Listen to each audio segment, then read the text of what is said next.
I never imagined being married for a decade. Then, after a decade, I never imagined not being married. So, I know you could sense my dilemma. I want to start off by saying I believed the fairy tale that we were sold, that you should get your Prince Charming. You're gonna ride off on your white horse into the sunset, and life would just be perfect. I know you fell for that dream too. It just can't be me. I know you fell for that dream. But unfortunately, my happy ending did not end the way you see it in the Disney movies. When I met my ex husband, I never thought that me and him would get married, have a child. I'm young. I'm 20s. I am ready to be with somebody seriously, but I don't know who that person is, right? I have a idea of who I want to be with. I want to say, I want him to be let me recap. I want to say I want him to be attractive.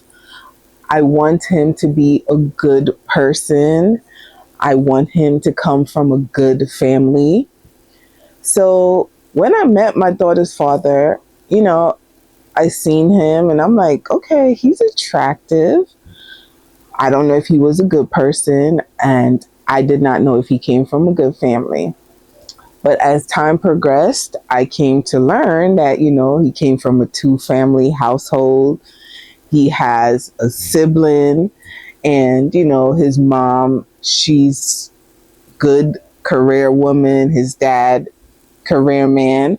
So, my expectation is, hey, I picked well, right? He is well-rounded. He came from a good family. He has education. He has drive. He's determined. So even though he did not come with the riches and the exorbitant amount of wealth, he's determined and he's motivated. So that right there was enough for me.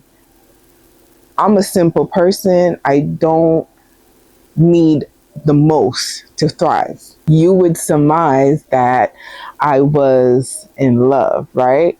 Or so I thought. So it's supposed to be first comes love, then comes marriage, right? Then the baby carriage. But I think we did the reverse. So within a couple months of meeting, I got pregnant with my daughter. So, my daughter was born, and I have to say that, and I have to give a big shout out to my ex husband because he stood by my side when I was ready to have the baby. He was there with me. I had a C-section. He was there with me. At the hospital, he was there with me. He never left my side. So, that's my fairy tale, right? I'm living out the fairy tale that I believe in. So then, the baby comes, and as you know, we're a young family, and we're both struggling, I have to say. Struggling in the sense that at that point, I can't work, and he's the only one working, but he's not working a full job. Like, he's working full time, but the type of work that he's doing, the person is paying him sporadically. So one week he can get paid, the next week he may not get paid. And I'm on maternity leave and I'm getting FMLA. So, we're trying to make it happen. And as a young family, that can be very trying. Those are the most trying times. But, we push through, and slowly but surely, he ended up getting something full time, and I end up working full time as well. And things are slowly getting, better. It's not the best. We're still, and then we decide to get married because you know what? That's the right thing to do, right? So we get married and everything is good for a while. But then after having a baby, and ladies, let me know if you have been there before. After having a baby, you gain that baby weight. So when you move from being 150 pounds, 160 pounds, and now you're 200 pounds, 190 pounds, that definitely plays a significant part on your self esteem. So, the confident person that I was when I met my ex husband is not the confident person I was after I had my daughter. That confidence went down the drain. Now, don't get me wrong. I was losing weight because I was breastfeeding. So I was losing the weight, but many things happen. And even though you're losing the weight but you're not losing it fast enough to get back to your pre-pregnancy weight or fit into your pre-pregnancy clothes. And now you have to start buying bigger clothes. So it's very detrimental for a woman during these parts. So to my guys that watch my videos, if you have a girlfriend or you have a wife, after she have the baby, try to be supportive and be there for her as much as possible, because during that time period, women are very fragile and our self esteem definitely tanks. I know they call it postpartum depression, but it's more than just postpartum depression. So even though, things are okay and we're making it happen, I'm just eating. And I don't realize that what I'm eating is have a correlation to me gaining the weight, right? But I know that I am stress eating. I'm not eating consistently, but I'm just not eating the right things. So for a while, I'm just gaining weight and I'm just gaining and I'm gaining. And whilst I'm gaining weight, I'm pushing him away. And I know, ladies, you might be like, no, he should have been there, blah, blah, blah. Listen, when a man meets you when you're at your peak, you're at your best. He always expects you to be at your best. So me personally, I know I wanted to be at my best, but during that time period, so many things was happening. You have a young child, you're working full time, you're trying to be a wife. It's a lot. It's a lot. And yes, I had help, but at the end of the day, I cannot continuously depend on my parents, depend on his parents. At which point will I be responsible, right? So I'm trying to take on the responsibility that I need to as her mother. So, I'm gaining weight and my self esteem is tanking. And whilst it's tanking, I'm pushing him away. So while I'm pushing him away, what do men do? They go out and they try to make, I guess, the best of their young lives, right? And that's what he did. So he's out there, living his life. And I know, ladies, I know you're going to sit here and say, oh, you stupid, you this, you that. Why would you allow? Listen, listen, listen, listen. I was dealing with my own insecurities, right? Could he have been there more and be more consoling and more? Yes, he could have. But at the end of the day, listen, that's a young man in his prime. And yes, we're married and all of that, but I feel like he just wasn't ready. Honestly, he could say whatever he wants, but I just felt like he wasn't ready, even though he was the one that told me, yes, let's do this, let's, have it, let's get it done, all of this.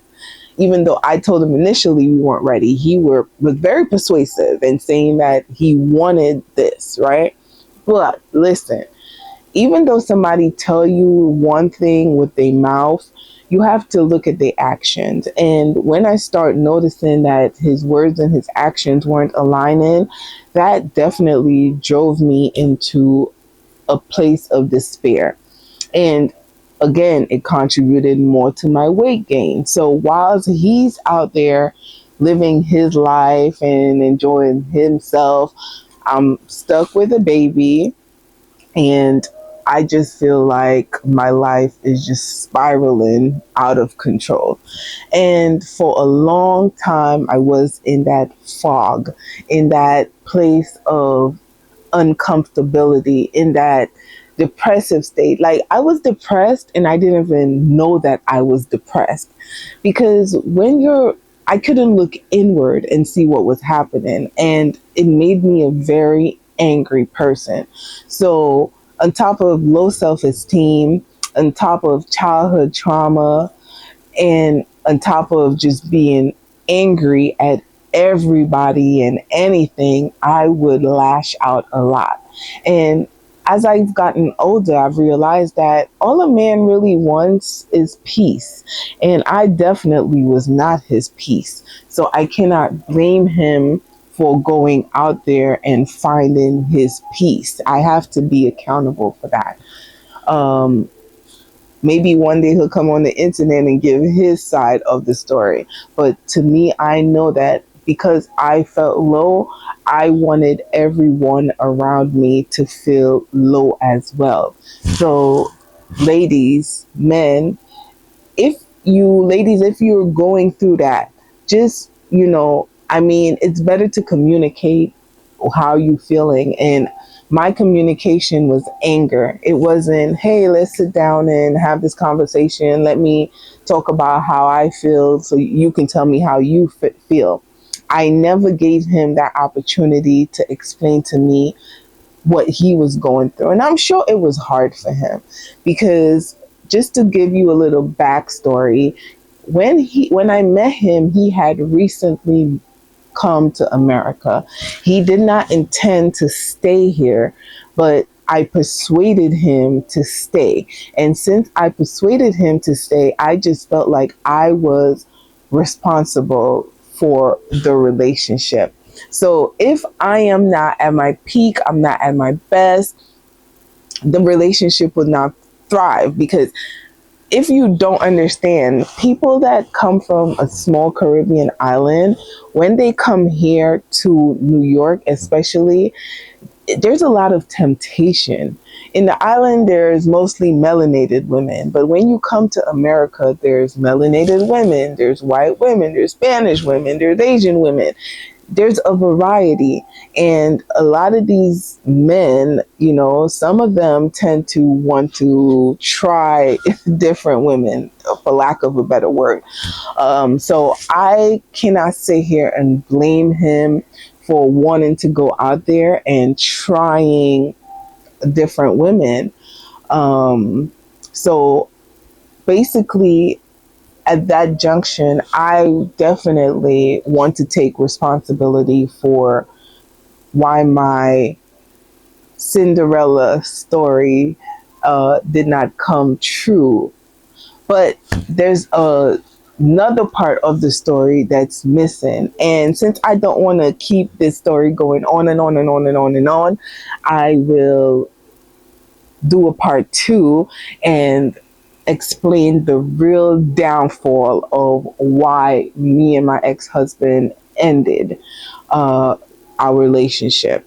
So let me know if you've experienced anything like that. If you met somebody, you thought you was in love with them, and then came to realize that, no, this is not love, or love is not going to keep this relationship together.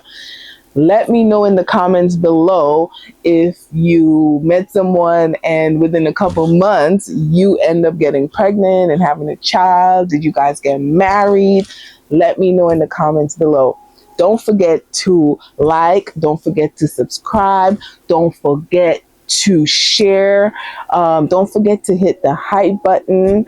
And again, thank you for listening to my story, and thanks to my new subscribers. Peace.